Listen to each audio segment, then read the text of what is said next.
Muito bem, pessoal, olha só, tem uma questãozinha aqui para a gente fazer.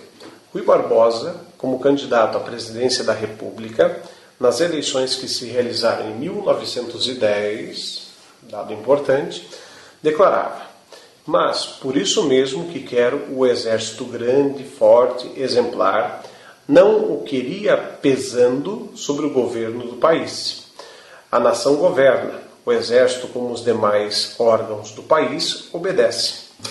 Texto de Edgar Carone, fazendo referência à Primeira República. Então veja só, antes de fazer a questão em si, vamos localizar temporalmente o que é isso aqui. A Primeira República, também conhecida como República Velha, é o período de tempo que se estende desde a proclamação da República em 1889, golpe esse dado pelo Exército Brasileiro, por isso da referência, até 1930, com outro golpe arquitetado, de certa maneira, pelos militares, que é o golpe resultante da Revolução de 1930, comandada pelo Getúlio Vargas, mas com apoio do movimento tenentista, ou seja, com apoio do Exército. Essa República Velha ela tem como marca principal justamente o quê? Um poder civil vinculado aos latifundiários. Que, se você lembrar, importante isto, esses latifundiários estão no poder no Brasil desde a época colonial. No caso aqui, os latifundiários em questão são dos estados de São Paulo e Minas Gerais. Até hoje, os estados mais fortes e ricos do Brasil. Veja só, São Paulo aqui no caso, referente como produtor de café.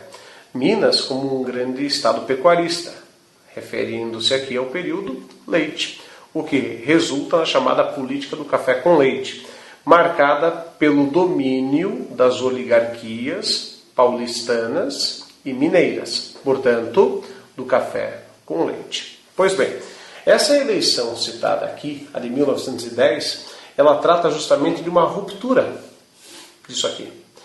Por que aconteceu essa ruptura? Porque o presidente anterior, o mineiro Afonso Pena, morreu durante o mandato. O resultado disso é que abriu espaço para, pela primeira vez na história recente da República, para contestação desse modelo exercido desde 1894, quando os militares saíram do comando. Em 1910, então, o que aconteceu? Houve um processo eleitoral, de um lado, com Rui Barbosa, que já tinha sido ministro da Fazenda no governo Deodoro, o primeiro governo da República, contra, por acaso, o sobrinho do Deodoro, o Marechal Hermes da Fonseca. Em função disto, o Rui Barbosa questiona não as qualidades ou defeitos políticos do Hermes da Fonseca, e sim pelo fato dele ser um militar. O resultado disso, o que é? O Hermes da Fonseca é questionado pelo Rui Barbosa, que defende a questão de ser um civil quem deve governar o Brasil. Pois bem, isso dá origem ao que a gente chama de campanha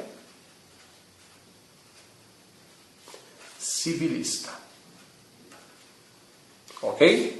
Vamos para a questão agora. Nesta declaração, Rui Barbosa expressava uma crítica ao governo militar do então presidente Marechal Deodoro da Fonseca. Não, lembra o que eu falei, né? O Rui Barbosa, inclusive, foi ministro da Fazenda do próprio Deodoro da Fonseca.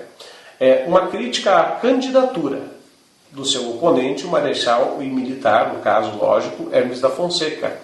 É correto, porque ele questiona não a capacidade política, mas a candidatura do oponente. Perfeito? Apesar de Rui Barbosa ter perdido o pleito eleitoral para o próprio Hermes. Tá certinho. Antes que você me questione, né, o Marechal Hermes, nessa questão do rompimento das oligarquias, fica apoiado por Minas Gerais. Tá? E o Rui Barbosa fica apoiado por São Paulo. Tá? Defesa de maior atuação do Exército na política nacional, não. Falso. Resposta à tentativa de golpe militar liderada pelo Marechal Floriano, não. Essa tentativa de golpe foi dada, foi colocada em prática em 1891, portanto, muito tempo antes do que aconteceu aqui, do que está citando o texto. recusa o apoio da oligarquia paulista para a sua candidatura. Olha aqui, não, falso, portanto. Ok?